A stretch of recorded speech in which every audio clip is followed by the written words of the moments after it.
Bonjour Nicolas Dupont-Aignan. Bonjour Jean-François Aquilini. Les années passent, mais le désamour pour l'Europe persiste. En témoigne ce sondage IFOP pour le Figaro, 10 ans après le non au référendum. 62% des Français aujourd'hui voteraient non si la question leur était posée. 7 points de plus qu'en 2005. Ben voilà, vous êtes content Je serais content si les Français étaient écoutés.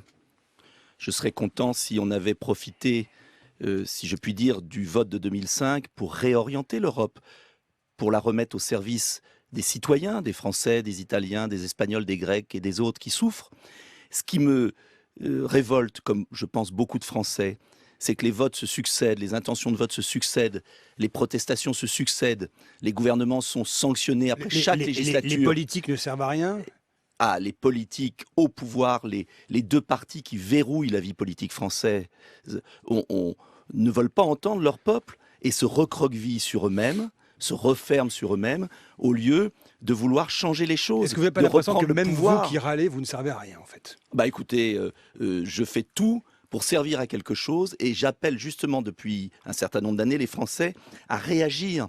Car si on ne change pas le fonctionnement de l'Europe, si on ne retrouve pas un minimum de frontières pour contrôler l'immigration, si on ne relance pas l'activité, on aura toujours autant de chômage, d'injustice. Et quand on voit ce qui se passe en Grèce, en Espagne, en Angleterre, partout cela se réveille. Alors Nicolas Donc il Dupont-Aignan, faut bien changer les choses. quand on lit ce sondage, la réalité est plus subtile. 60% des sondés favorables à l'élection d'un président européen au suffrage universel direct, 71% à la création d'une armée européenne, 62% pour cela, l'appartenance de la France à l'Union est plutôt une bonne chose. En fait, c'est pas qu'ils ne veulent pas d'Europe, c'est qu'ils veulent une autre Europe. C'est ce que je n'ai cessé de dire depuis des années. En 2005, j'avais écrit un Vous voulez livre. qu'on sorte de l'Europe?